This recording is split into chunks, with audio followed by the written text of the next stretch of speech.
ನಮಸ್ತೆ ಫ್ರೆಂಡ್ಸ್, ಲತಾ ಅಡುಗೆ ಚಾನಲ್ಗೆ ನಿಮಗೆಲ್ಲರಿಗೂ ಸ್ವಾಗತ.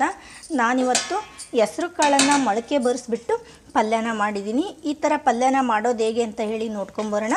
ಅದಕ್ಕೂ ಮುಂಚೆ ನೀವಿನ್ನೂ ನಮ್ಮ ಚಾನಲ್ಗೆ ಸಬ್ಸ್ಕ್ರೈಬ್ ಆಗಿಲ್ಲ ಅಂತ ಹೇಳಿದರೆ ಸಬ್ಸ್ಕ್ರೈಬ್ ಆಗಿ, ವಿಡಿಯೋನ ಲೈಕ್ ಮಾಡಿ, ಶೇರ್ ಮಾಡಿ. ನೀವು ಸಹ ಈ ಥರ ಪಲ್ಯನ ಮಾಡಿಬಿಟ್ಟು ಹೇಗಿತ್ತು ಅಂತ ಹೇಳಿ ನಮಗೆ ಕಮೆಂಟ್ಸ್ ಮೂಲಕ ತಿಳಿಸಿ. ನಾನಿಲ್ಲಿ ಒಂದು ಪಾತ್ರೆನ ಕಾಯ್ದಕ್ಕೆ ಇಟ್ಕೊಂಡಿದ್ದೀನಿ. ಅದಕ್ಕೆ ನಾನು 2 ರಿಂದ 3 ಟೇಬಲ್ ಸ್ಪೂನಷ್ಟು ಎಣ್ಣೆ ಹಾಕ್ಕೊಂಡಿದ್ದೀನಿ. ಎಣ್ಣೆ ಒಂದು ಸ್ವಲ್ಪ ಕಾದ್ಮೇಲೆ ಅರ್ಧ ಟೇಬಲ್ ಸ್ಪೂನಷ್ಟು ಜೀರಿಗೆ, ಒಂದು ಅರ್ಧ ಟೇಬಲ್ ಸ್ಪೂನಷ್ಟು ಸಾಸಿವೆನ ಹಾಕ್ಕೊಂಡಿದ್ದೀನಿ. ಇವಾಗ ಒಂದು ಎಸಳು ಕರಿಬೇವು. ನಾನಿಲ್ಲಿ ಖಾರಕ್ಕೆ 2 ಹಸಿಮೆಣಸಿನ್ಕಾಯಿನ ತೊಗೊಂಡಿದ್ದೀನಿ. ಮೆಣಸಿನ್ಕಾಯಿ ಖಾರ ಹೇಗಿರುತ್ತೆ ಅಂತ ನೋಡಿಬಿಟ್ಟು ನೀವು ಮೆಣಸಿನ್ಕಾಯಿನ ಹಾಕ್ಕೊಳ್ಳಿ. ಹಾಗೆಯೇ 1 ಗೆಡ್ಡೆ ಬೆಳ್ಳುಳ್ಳಿನ ಜಬ್ಬಿಟ್ಟಿಟ್ಕೊಂಡಿದ್ದೆ, ಬೆಳ್ಳುಳ್ಳಿ ಹಾಕ್ಕೊಂಡಿದ್ದೀನಿ. ದೊಡ್ಡ ಸೈಜ್ ಒಂದು ಈರುಳ್ಳಿನ ಸಣ್ಣದಾಗಿ ಕಟ್ ಮಾಡಿ ಇಟ್ಕೊಂಡಿದ್ದೀನಿ. ಈರುಳ್ಳಿ ಹಾಕ್ಕೊಳ್ತಾ ಇದ್ದೀನಿ.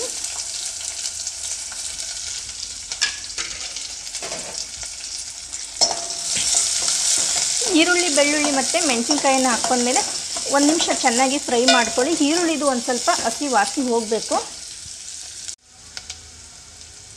ಇವಾಗ 1 ನಿಮಿಷ ಆಗಿದೆ. ನಮಗೆ ಈರುಳ್ಳಿದು ಹಸಿ ವಾಸನೆ ಹೋಗಿ ಒಂದು ಸ್ವಲ್ಪ ಚೆನ್ನಾಗಿ ಫ್ರೈ ಆಗಿದೆ. ಇವಾಗ ನಾನು ಅದಕ್ಕೆ ಒಂದು ಅರ್ಧ ಟೇಬಲ್ ಸ್ಪೂನಷ್ಟು ಅರಿಶಿನ ಪುಡಿನ ಹಾಕ್ಕೊಳ್ತಾ ಇದ್ದೀನಿ. ನೀವು ಬೇಕಂದರೆ ಅರಿಶಿನ ಪುಡಿ ಬದಲು ನೀವು ಸಾಂಬಾರು ಪುಡಿಗೆ ಬೇಕಾದರೂ ಕೂಡ ಯೂಸ್ ಮಾಡ್ಕೋಬೋದು. ಹಾಗೆಯೇ ಸಣ್ಣದಾಗಿ ಕಟ್ ಮಾಡಿ ಇಟ್ಕೊಂಡಿರುವಂತಹ ಕೊತ್ತಂಬರಿ ಸೊಪ್ಪು, ಹಾಗೆಯೇ ಒಂದು ಸ್ವಲ್ಪ ಕಾಯಿ ತುರಿ. ನಾನು ಸಣ್ಣ ಕಾಯಿ ತುರಿ ಹೋಳಲ್ಲಿ ಒಂದು ಅರ್ಧ ಹೋಳಷ್ಟು ಕಾಯಿ ತುರಿನ ತುರ್ಕೊಂಡಿದ್ದೀನಿ. ನೀವು ಕಾಯನ್ನು ಹೆಚ್ಚಾಗಿ ಇಷ್ಟಪಡ್ತೀರಿ ಅಂತ ಹೇಳಿದರೆ ಬೇಕಂದರೆ ನೀವು ಕಾಯನ್ನು ಜಾಸ್ತಿ ಕೂಡ ಯೂಸ್ ಮಾಡ್ಕೋಬೋದು. ಇವಾಗ ಉಪ್ಪನ್ನು ಹಾಕ್ಕೊಳ್ತಾ ಇದ್ದೀನಿ. ಉಪ್ಪನ್ನು ರುಚಿಗೆ ತಕ್ಕಷ್ಟು ನೋಡಿಬಿಟ್ಟು ಹಾಕ್ಕೊಳ್ಳಿ. ಕಡಿಮೆ ಆಗಿತ್ತು ಅಂತ ಹೇಳಿದರೆ ನಾವು ಪಲ್ಯನ ಒಂದು ಸಾರಿ ಚೆಕ್ ಮಾಡಿಬಿಟ್ಟು ಆಮೇಲೆ ಕೂಡ ಉಪ್ಪನ್ನು ಯೂಸ್ ಮಾಡ್ಕೋಬೋದು.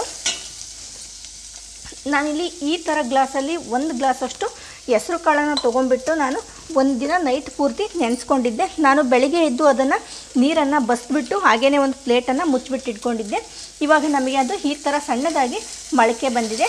ನೀವು ಬೇಕಂದರೆ ಮೊಳಕೆ ಬರಿಸ್ದೇ ಹಾಗೇ ಕೂಡ ಹೆಸರು ಕಾಳು ಪಲ್ಯನ ಈ ರೀತಿ ಮಾಡ್ಕೋಬೋದು. ಅಂದರೆ ಮೊಳಕೆ ಬಂದರೆ ಒಂದು ಸ್ವಲ್ಪ ಟೇಸ್ಟು ಚೆನ್ನಾಗಿರುತ್ತೆ ಮತ್ತು ಅದರಲ್ಲಿ ವಿಟಮಿನ್ ಸಹ ಜಾಸ್ತಿ ಇರುತ್ತೆ.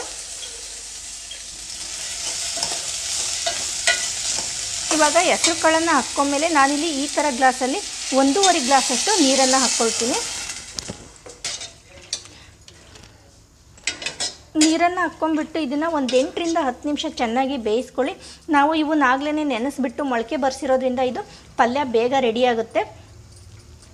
ಇವಾಗ ಉಪ್ಪನ್ನು ಚೆಕ್ ಮಾಡ್ಕೊಳ್ಳಿ. ಕಡಿಮೆ ಆಗಿತ್ತು ಅಂತ ಹೇಳಿದರೆ ನೀವು ಮತ್ತೆ ಒಂದು ಸರಿ ಆ್ಯಡ್ ಮಾಡ್ಕೊಳ್ಳಿ. ಇವಾಗ ಒಂದು 8 ರಿಂದ 10 ನಿಮಿಷ ಆಗಿದೆ. ನಮಗೆ ಹೆಸರು ಕಾಳು ಚೆನ್ನಾಗಿ ಬೆಂದಿದೆ. ಈ ಥರ ನೋಡಿದರೆ ನಮಗೆ ಚೆನ್ನಾಗಿ ಬೆಂದಿರುತ್ತೆ. ಇವಾಗ ನಾನು ಇದಕ್ಕೆ ಒಂದು ಅರ್ಧ ಟೇಬಲ್ ಸ್ಪೂನಷ್ಟು ಗುರಳ್ ಪುಡಿನ ಹಾಕ್ಕೊಳ್ತಾ ಇದ್ದೀನಿ. ಇದು ಗುರಳ್ ಪುಡಿ ಆಪ್ಷನಲ್ಲು, ನೀವು ಬೇಕು ಅಂದರೆ ಹಾಕ್ಕೊಳ್ಳಿ, ಇಲ್ಲ ಅಂತ ಹೇಳಿದರೆ ಇಲ್ಲ. ಯಾಕೆಂದರೆ ನಾವು ಹಸಿ ಕಾಯಿ ತುರಿ ಹಾಕಿರೋದ್ರಿಂದ ಕೆಲವೊಬ್ಬರು ಗುರಳ್ ಪುಡಿನ ಇಷ್ಟಪಡೋದಿಲ್ಲ. ಇನ್ನು ಕೆಲವೊಬ್ಬರು ಪಲ್ಯಕ್ಕೆ ಗುರಳ್ ಪುಡಿ ಇಲ್ಲ ಅಂತ ಹೇಳಿದರೆ ಚೆನ್ನಾಗಾಗಲ್ಲ ಅಂತ ಹೇಳ್ಬಿಟ್ಟು ಹಾಕ್ಕೊಳ್ತಾರೆ. ನಾನು ಅದಕ್ಕೆ ಒಂದು ಅರ್ಧ ಟೇಬಲ್ ಸ್ಪೂನಷ್ಟು ಹಾಕ್ಕೊಂಡಿದ್ದೀನಿ. ನೀವು ಗುರಳ್ ಪುಡಿನ ಹಾಕಲಿಲ್ಲ ಅಂತ ಹೇಳಿದರೆ ಇನ್ನೂ ಒಂದು ಸ್ವಲ್ಪ ಕಾಯಿ ತುರಿನ ಜಾಸ್ತಿ ಹಾಕಿದರೂ ಸಹ ನಡೆಯುತ್ತೆ. ಇವಾಗ ನಮಗೆ ಪಲ್ಯ ರೆಡಿಯಾಗಿದೆ.